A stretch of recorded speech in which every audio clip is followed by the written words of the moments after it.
Coucou tout le monde! Alors nouvelle vidéo aujourd'hui sur tous les rats qui ont partagé ma vie durant 15 années puisque j'ai eu 15 rats en 15 années. J'ai fait le calcul là tout à l'heure et c'est rigolo que ce soit 15-15. Je vais vous expliquer un petit peu mon parcours ratounesque et puis vous expliquer un petit peu quelques anecdotes concernant mes rats. Et cette vidéo n'aura pas pour but forcément de vous aider et de vous accompagner pour l'adoption d'un rat. Par contre, attention, ne mélangez pas les sexes, c'est 2 rats mâles ou 2 rats femelles, pas de mélange, sinon beaucoup de bébés. Pour commencer, on va parler de ma première ratoune. Et oui, ça je voulais pas préciser, mais j'ai eu que des femelles parce que j'ai toujours trouvé que les femelles étaient beaucoup plus rigolotes que les mâles. Les femelles c'est très speed. Ça a beaucoup d'énergie, ça fait beaucoup de bêtises. Et les mâles sont beaucoup plus pâteaux, beaucoup plus câlins, ça bouge pas beaucoup. Voilà, après c'est des a priori, hein, il y en a qui ne suivent pas cette règle-là, bien entendu. En tout cas, en ce qui concerne mes femelles, elles ont toutes été ultra énergiques. Surtout, bien sûr, quand elles sont jeunes. Mais ça dure assez longtemps. Et d'ailleurs, en ce qui concerne la vieillesse du rat, ça vient assez abruptement. Disons qu'ils sont jeunes très longtemps et puis d'un coup les problèmes de santé arrivent, donc c'est au bout d'1 an et demi, 2 ans. Et là ça vieillit très vite et du coup ils jouent moins, etc. Et encore une fois, ça dépend des rats. Je vous ai dit que je vous donnerai pas de conseils pour l'adoption des rats parce que c'est pas le but de la vidéo, mais je peux pas m'en empêcher. Donc j'essaierai quand même de vous donner quelques petites pistes si vous voulez adopter des rats. La première ratoune que j'ai eue, elle s'appelait Frosties. Alors pour la petite anecdote, j'ai commencé l'aventure ratounesque d'une façon un petit peu particulière et en même temps je pense que beaucoup ont fait cette erreur parce que oui, c'est une erreur.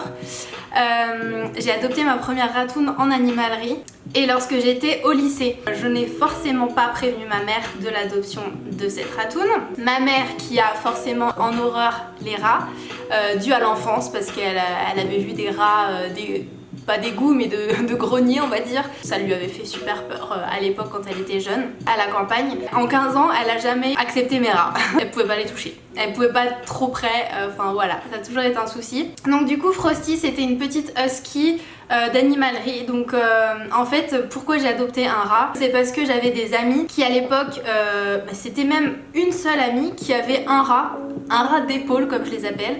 C'était le cliché total de la lycéenne gothique avec son rat d'épaule, voilà. Et je me rappelle d'une soirée où il y avait pas mal de gens et on regardait un film d'horreur il me semble d'ailleurs. Et elle m'avait passé son rat pour que je puisse le câliner pendant le film. Et voilà, c'était un gros rat en plus, c'était un mâle. Il était trop mignon, il avait pas bougé de la soirée, j'avais trouvé ça adorable et j'en voulais absolument un. Du coup sur un coup de tête, je suis allée toute seule à l'animalerie. Du coup j'ai demandé à la personne de me présenter les rats qu'il y avait. Je pense que j'avais déjà fait la demande d'une femelle mais j'en suis pas sûre. Parce que les mâles je trouvais ça quand même assez gros. Donc je suis partie sur une femelle, donc petite husky trop mignonne, le contact est passé tout de suite, je l'ai adoptée. Hein. La personne, je ne la remercie pas vraiment hein, parce que elle m'a donné aucun conseil en ce qui concerne la cage, l'alimentation, tout ça. Elle a vu que j'étais très jeune et elle m'a pas posé plus de soucis que ça pour adopter. Du coup je suis repartie avec mon petit rat et comme vous allez le voir à travers les photos et peut-être les vidéos si j'en trouve, elle a vécu dans une... Alors même pas dans une cage au début. Je l'avais cachée dans ma chambre, dans un énorme carton, dans mon bureau. Et du coup j'avais mis des serviettes, des jeux, etc. De la nourriture bien entendu, de l'eau. Et je partais au lycée en la laissant la journée dans ce carton là. Il me semble que je revenais le midi quand même.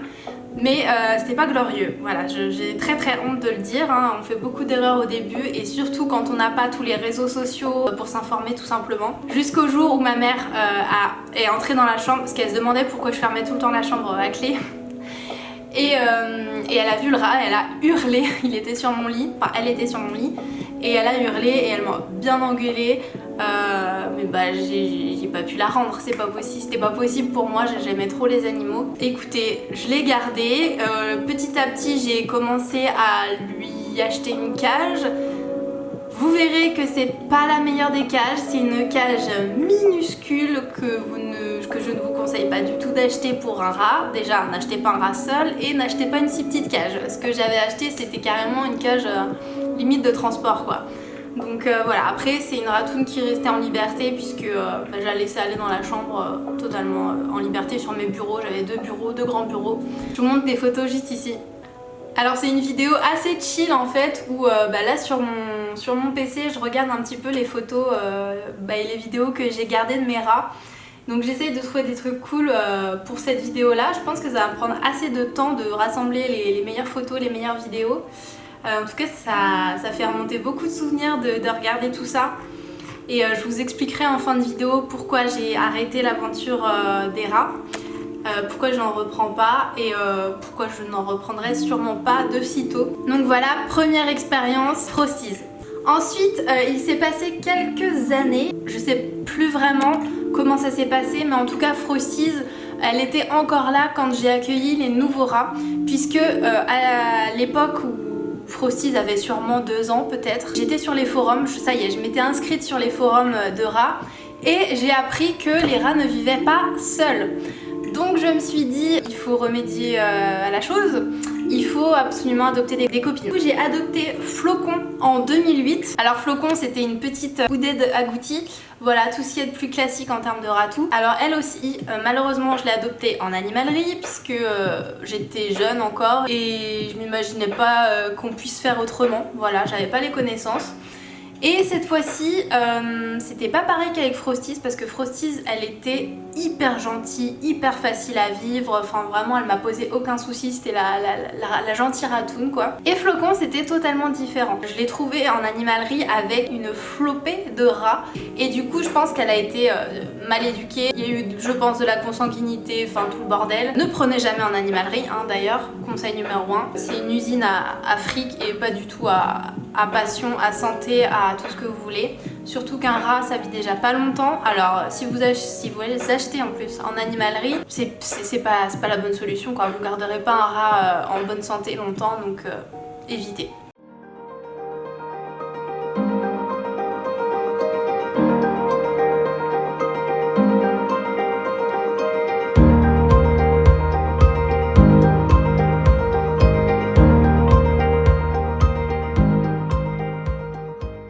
Alors ensuite, du coup Flocon, elle a eu un caractère très tôt qui était très difficile, c'est-à-dire qu'elle mordait. J'avais entendu dire que c'était possible et effectivement c'était un rat très difficile qui mordait énormément et d'ailleurs c'est marrant comme je l'ai oublié.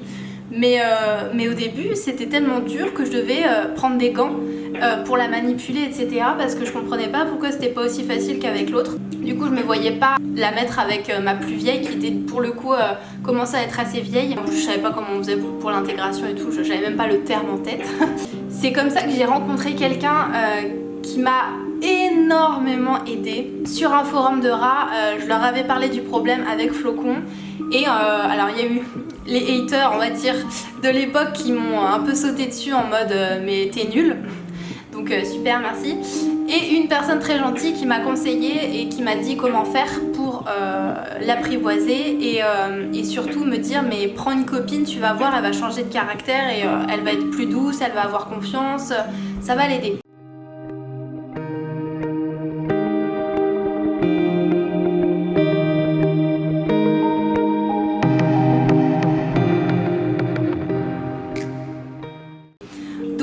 J'ai suivi tous ces conseils. Le conseil numéro 1 c'était déjà de ne pas mettre les mains dans la cage, de la laisser sortir d'elle-même pour lui donner de la confiance et lui dire bah t'inquiète pas, je rentre pas dans ta maison, c'est toi qui décides de tout, je te laisse faire à ta manière, prends le temps qu'il te faut, moi je suis là pour toi si besoin. Du coup j'avais réussi à ce qu'elle sorte toute seule au bout de quelques jours, j'imagine, j'ai plus trop tout ça en tête. Et puis j'avais mis du yaourt ou de la compote sur ma main, donc sur la paume de ma main ici. Et j'avais attendu qu'elle vienne lécher en fait ma main. Et en fait le simple fait qu'elle me lèche, déjà c'était la première fois et c'était trop émouvant. Le fait qu'elle ne me morde pas, ça a tout changé et ça a débloqué autant pour moi que pour elle en fait, parce qu'elle avait plus peur de moi et moi j'avais même plus peur d'elle au final. Donc le lien de confiance a commencé par là.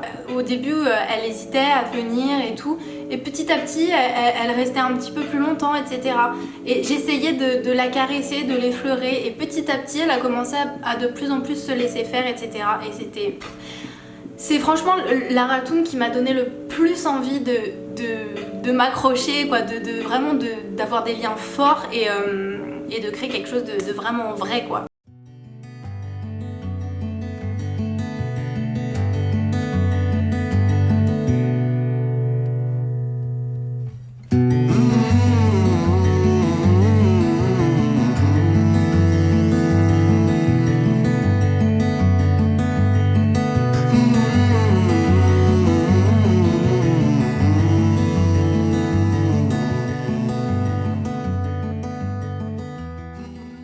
Je lui ai apporté une copine juste après qui s'appelait Patouille. Et Patouille, donc toujours en 2008, c'est ma petite. C'est une des plus grosses ratounes que j'ai eues, elle pesait plus de 500 grammes. Je crois qu'elle était à 600 même. Enfin bref, elle était bleue.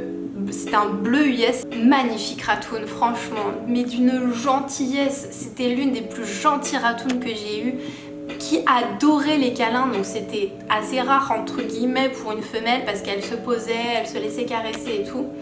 Et du coup elle est allée avec Flocon et leur relation, mais c'était superbe à voir parce que ça a tout changé pour Flocon qui était un petit peu sur ses gardes et tout, et ça l'a changé totalement. Et puis il faut savoir que Patouille, c'est elle qui est sur mon logo. Alors en fait je sais pas si je l'ai assez communiqué ça comme anecdote, mais peu de gens finalement peut-être le savent. Dites-moi en commentaire d'ailleurs si vous le saviez.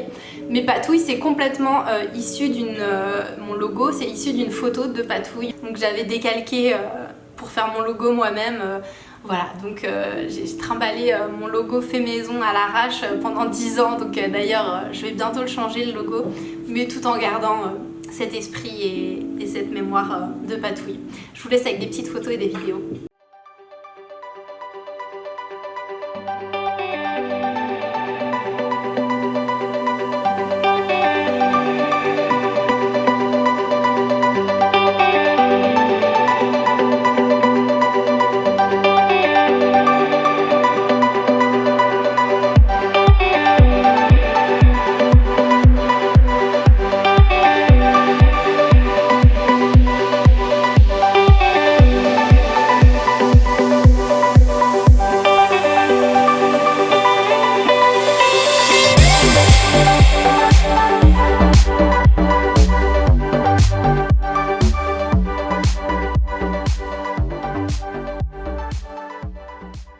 Ensuite, c'était le tour de Brioche. Donc Brioche est arrivée dans ma vie en 2010.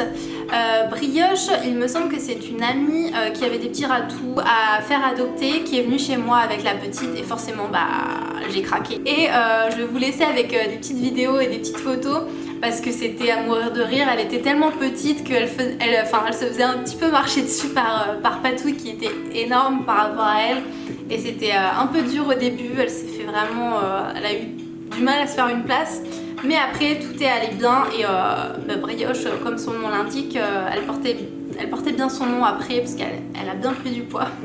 Elle était elle aussi trop mignonne, toute blanche, franchement c'était trop beau, avec les yeux rouges, et elle était trop belle, trop belle.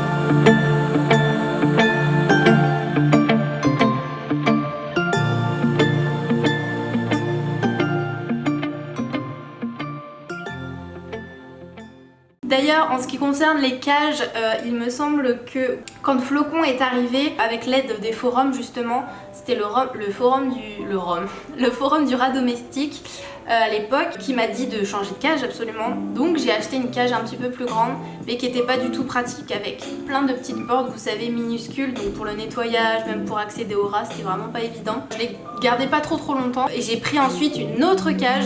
C'était que des cages d'occasion sur le Bon Coin. Je vais vous montrer l'évolution juste ici.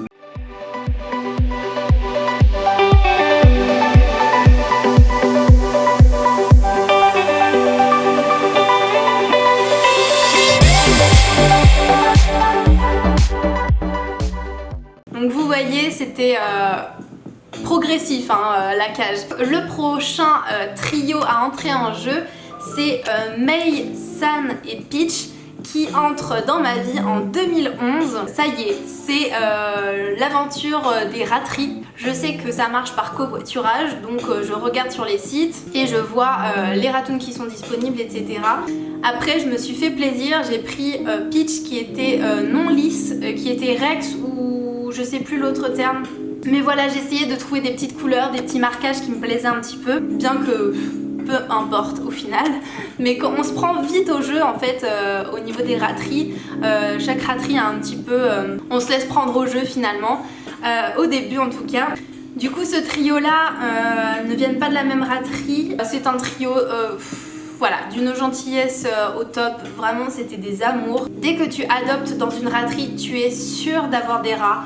Déjà avec un minimum de santé, c'est-à-dire que normalement la généalogie est travaillée pour qu'il y ait le moins de problèmes possible dans la lignée. Et aussi ce sont des rats qui sont extrêmement bien habitués et sociabilisés avec les humains. Donc aucun problème à ce niveau-là, vous n'aurez pas de rat mordeur, vous n'aurez pas de rat qui n'est pas habitué aux humains, voilà, qui fuit, voilà. Donc ça c'est super cool et ça m'a changé la vie quoi, j'ai vraiment vu la différence. Bon, j'ai pas eu assez de temps pour vous montrer le reste des photos de Peach. Et je vais vous montrer aussi donc les photos de San. Oh là, c'est Peach qui dort quand elle était bébé, trop chou. Du coup, ouais, San, elle arrive juste après ici, voilà. Donc c'était quand elle est arrivée, elle était encore bébé. Et puis voilà, elle était juste adorable, avec sa petite oreille de pirate comme vous voyez ici. Trop chou. Le prochain trio qui entre en jeu, il est très important puisque je rencontre le coup de cœur, le deuxième coup de cœur si je puis dire. C'est horrible de dire ça mais c'est des rats qui marquent une vie. C'est l'entrée en jeu de Kiki. Donc en 2013 rentre dans ma vie Kiki, Ponyo et Yubaba. Donc ce sont trois prénoms japonais qui viennent des films Hayao Miyazaki. Donc si vous voyez les références, pas mal, vous êtes bienvenue dans mon club. Kiki, je pense que beaucoup s'en souviennent puisque j'avais partagé beaucoup de vidéos et de petits textes sur Facebook sur ses bêtises, parce que Kiki faisait beaucoup de bêtises. Elle était tellement drôle, elle était énorme, elle était noire, Rex, donc avec les poils hirsutes vous savez, et d'une énergie, mais d'une énergie, j'ai jamais vu un rat aussi énergique. Elle était jamais fatiguée, genre vraiment, elle montait sur l'aspirateur, elle descendait les marches, elle montait les marches, elle grimpait mais n'importe où, elle y allait. Elle allait manger le pain de mie dans la cuisine, elle a même, j'en ai des anecdotes sur elle, elle a même coupé l'énorme câble, vous savez, du frigo derrière. J'ai entendu le bruit qui a pété en fait. Je l'ai retrouvé derrière le frigo avec les dents, on va dire, noires, comme si ça avait pété dans sa bouche, mais elle allait très bien, genre elle pétait le feu. Le plus gros truc qu'elle ait fait, c'est que je la sortais aussi dans ma chambre en liberté. Pendant plusieurs sorties comme ça, je les voyais toutes, donc toutes les trois, aller sous le lit et puis faire leurs affaires. Donc je me disais, bon, elle vadrouille quoi. Mais je voyais que souvent elles étaient d'un côté du lit, donc dans le coin, dans l'angle entre le lit et le mur. Et puis à un moment, je vérifie ce qu'elle trafouille quand même. Et en fait, elles avaient fait un énorme trou dans le mur.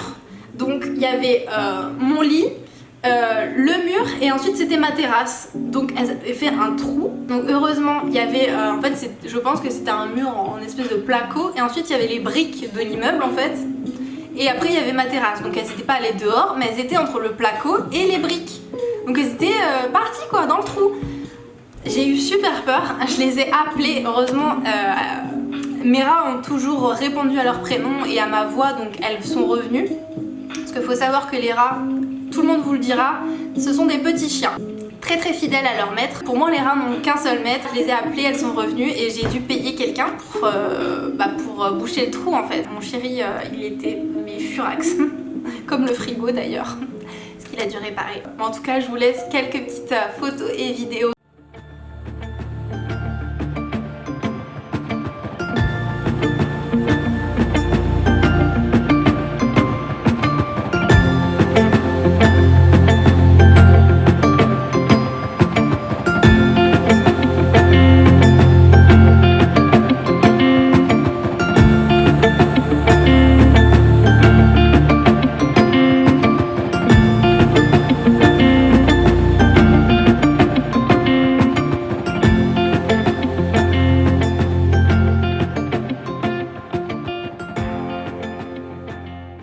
L'aventure continue en 2015 puisque j'adopte Chibi, Sumomo et Kotoko. Là encore, 3 prénoms japonais et je ne sais pas si vous aurez la référence cette fois-ci, mais ce sont des prénoms qu'il y a dans les mangas de Clamp, dont je suis très fan. Un trio aussi très fort en émotion. Chibi qui était un amour, pareil, une ratoune fabuleuse. Sumomo, petit coup de cœur, même gros coup de cœur aussi, puisque c'est bizarre, je pense que j'aime beaucoup les gros rats finalement, parce que chez les femelles c'est peut-être un peu plus rare, donc quand c'est gros comme ça c'est trop mignon.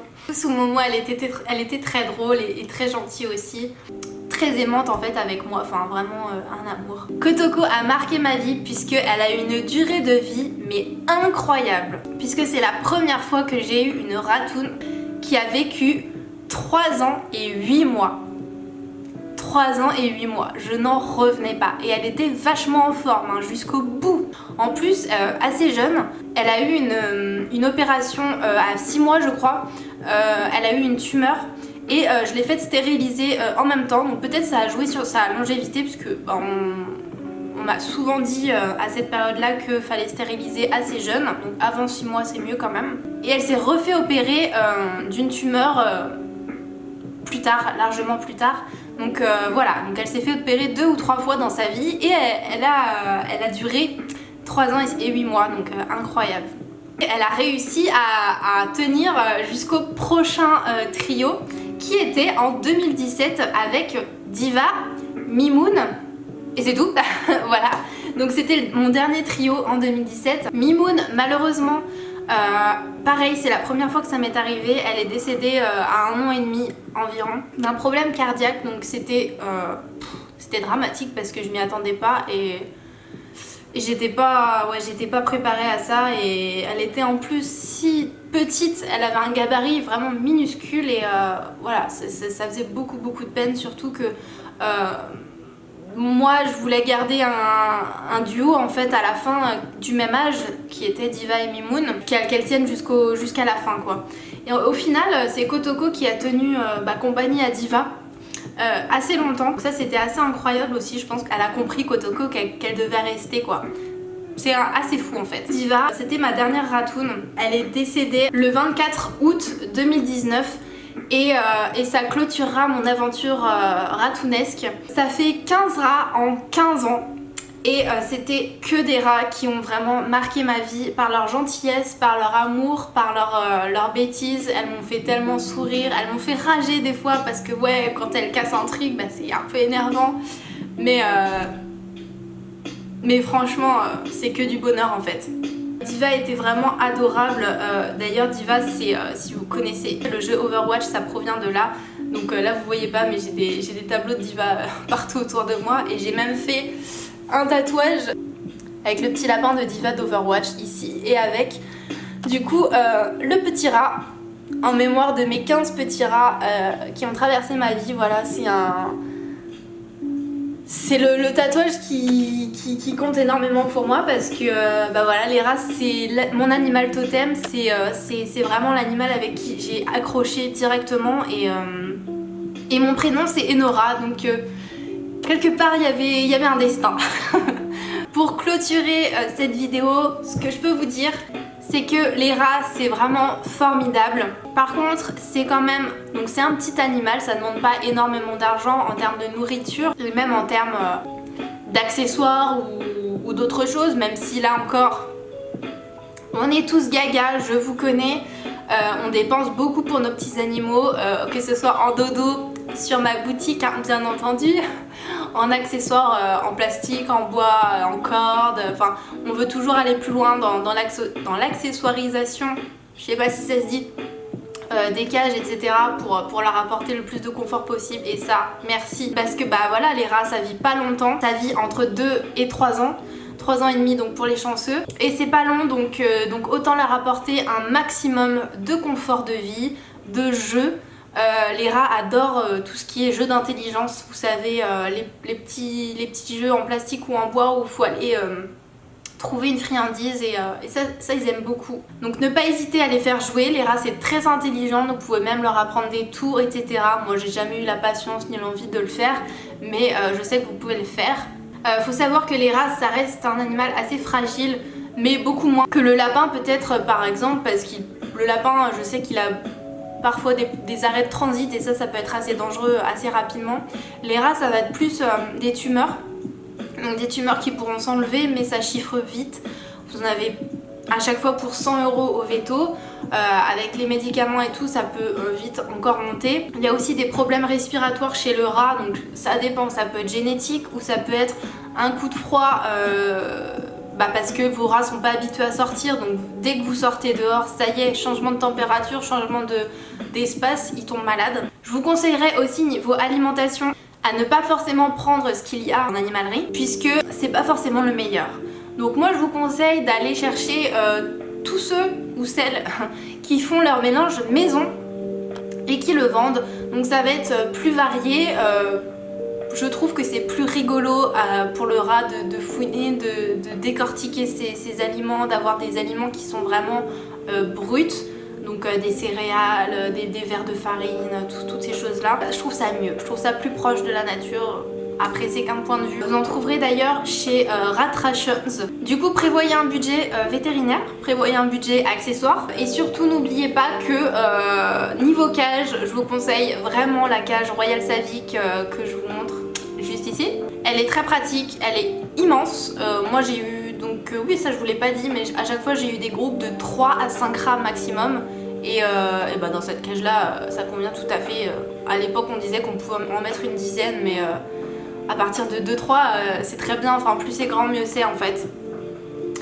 Les sorties pour les rats c'est très important, ça leur permet de se dégourdir les jambes. Pour celles qui n'ont qu'un canapé pour les sortir, et ben mettez des jeux, mettez des choses qui peuvent les stimuler. Si votre rat en sortie il bouge pas trop, et ben c'est pas forcément qu'il a envie de rien, c'est peut-être qu'il est pas assez stimulé. Donc essayez toujours de l'amuser. Je vais finir par pourquoi je n'en reprendrai pas, en tout cas pas tout de suite. J'ai eu un seul arrêt en fait, donc ça n'a pas suffi pour faire mon deuil, puisqu'au final le problème c'est qu'à vouloir enchaîner les groupes de rats, et bien je n'ai jamais pu faire mon deuil. Et ô combien j'ai pleuré à chaque départ, mais ça suffit pas en fait. Donc oui j'en profite pour faire mon deuil, un très très gros deuil, pour pouvoir soigner mon petit cœur de tous ces départs, parce que là honnêtement je serais pas capable d'en accueillir d'autres, de m'inquiéter de leur état de santé, de si je leur apporte assez, parce que on a vite à culpabiliser de pas leur offrir la meilleure vie. Moi j'ai pas de pièces dédiées, même si je les laisse en liberté, bah il faut les surveiller et tout, c'est quand même une contrainte et il faut avoir le temps, et c'est vrai que bah on n'en a pas forcément tout le temps du temps. Et puis je vous cache pas que ne plus faire la cage c'est quand même assez plaisant pour le dos, pour le temps que ça prend etc. Ça fait du bien de faire une petite pause, de s'arrêter, de respecter un petit peu tous les rats qui ont traversé ma vie, de leur dire au revoir, et puis peut-être qu'un jour je reprendrai. En tout cas ça restera mon animal préféré au monde. Dites-moi en commentaire si vous avez des rats ou si vous comptez en avoir, je répondrai à vos questions en tout cas en commentaire. J'espère que cette petite vidéo vous a plu, ça fait longtemps que je voulais la faire. Puis là voilà, c'est venu sans prévenir, je l'ai fait en mode chill. Je vous fais plein de gros bisous, je vous dis encore merci pour les vues de la dernière vidéo sur l'atelier. Merci beaucoup. On est à 1700 vues, donc c'est énorme pour moi. Donc franchement, ça me motive de ouf. Donc merci beaucoup. Plein de bisous.